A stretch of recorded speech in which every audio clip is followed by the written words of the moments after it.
Now today we're going to be working on logarithmic equations and how to solve it. And in solving logarithmic equation, we need to use the properties of logarithms and conversion of logarithms to exponential functions. So let's go ahead and answer problem number 1. So in number 1, we have log of 5x equals log of 2x plus 9. And in this example, notice that we have logs on both sides of the equation with the same base, which is 10. We can cancel logarithm with the same base as long as they have logarithm on both sides. So we are going to end up with 5x equals 2x plus 9. And now we have a linear equation that we can solve by subtracting 2x on both sides. So we can have x by itself. So we have 3x equals 9. And by dividing it by 3, we have x is equal to 3. So that is the rule for solving logarithmic equation. If you have the same log, you can cancel it if they have the same basis on each side of the equation. So problem number 2 is similar to problem number 1. We have log of 2x minus 2 equals log of negative 5x plus 5. So since we have same logarithm, we can cancel this and we are going to have 2x minus 2 equals negative 5x plus 5. So for solving for x, I'm going to have x on this side of the equation and the constant on the other side. So I'll add both sides by 5x.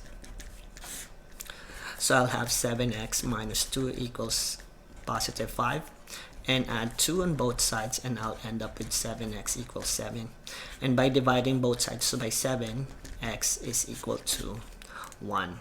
So that's how we solve problem number 2, because each equation or both sides of the equations have logarithm. Now on problem number 3, it's going to be a little bit different from the first two because we only have one logarithm on one side of the equation. So in this case, we cannot cancel the logarithm of base 3, but we can start by adding both sides by 10, so we can have the logarithm by itself. So we have logarithm of x plus 3 base 3 equals 0. And when this happens, when you only have one logarithm, you cannot just cancel it and solve for x. What you can do is to convert it into exponential function.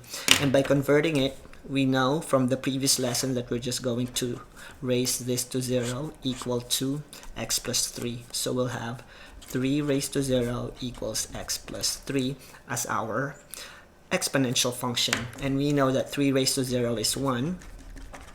So by subtracting 3 on both sides, we'll have x equals negative 2. And this is one strategy that you could use when you only have one logarithm on one side of the equation. You simply convert it into exponential. Now for problem number 4, number 4 is quite similar to number 3 because you have negative 2 log of 7x base 5 equals 2. So what we can do is, since we're solving for x, we are going to get rid of negative 2 right here to the logarithm. So we will divide both sides by negative 2. So we'll end up with log of 7x base 5 equals negative 1.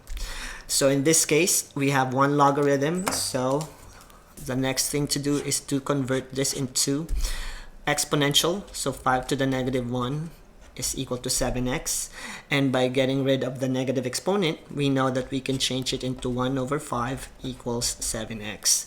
And to solve for x, we're going to, instead of dividing both sides by 7, which will give us a complex fraction, let's just multiply this by the reciprocal, which is 1 over 7. 1 over 7, so this cancels out, and x is equal to 1 over 35. So this is how we solve problem number 4. And for problem number 5, we have log of 16 plus 2x equals log of x squared minus 4x. And in this case, we can cancel the logarithm because they're in both sides of the equation. So we'll have 16 plus 2x equals x squared minus 4x. Now notice that we have a quadratic equation as opposed to a linear equation. So what we can do is equate this to 0 and apply the zero product property. So I'm going to subtract 2x on both sides. So I'll equate it to 0, which will give me x squared minus 6x equal to 16. And by subtracting both sides by 16, I'll end up with 0 equals x squared minus 6x minus 16.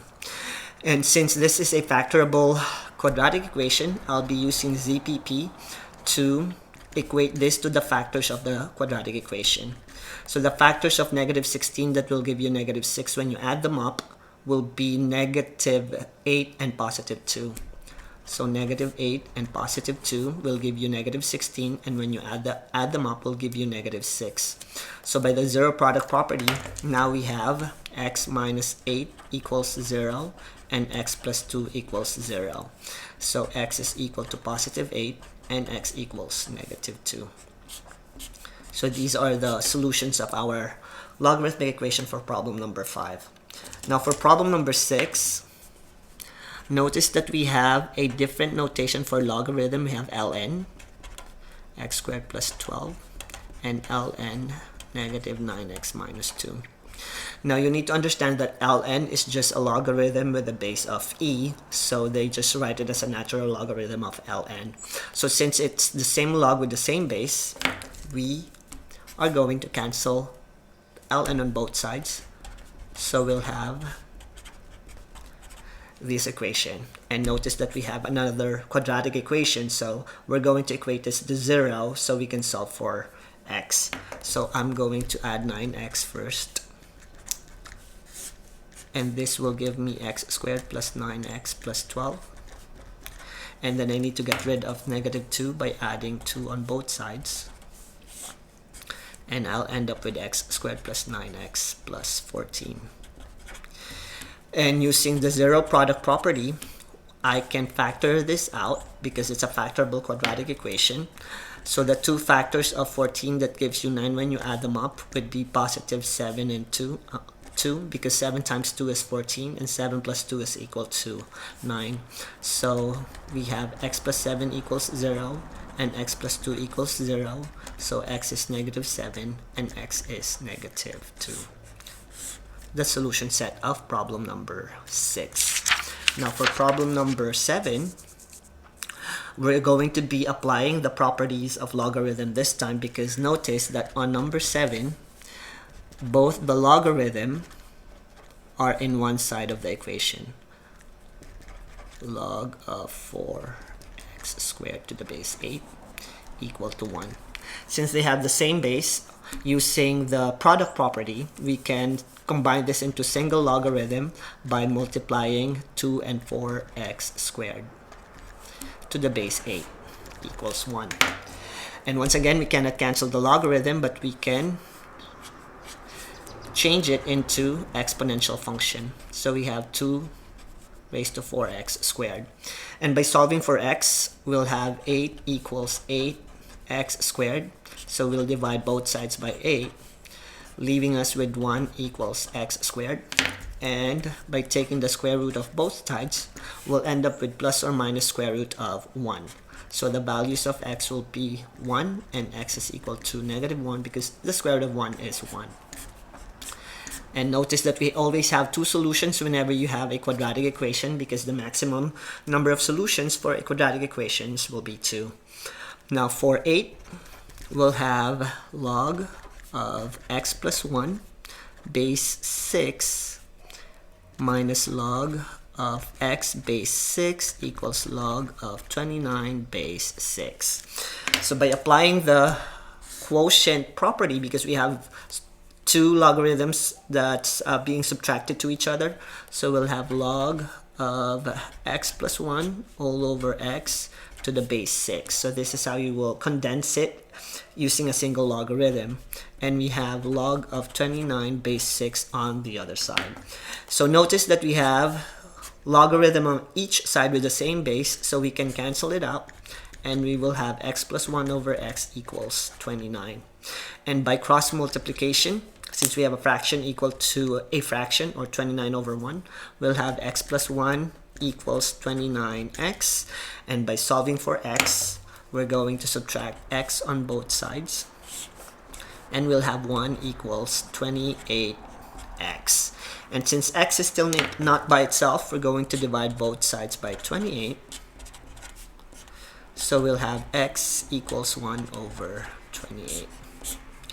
And this will be the solution of our logarithmic equation for problem number 8.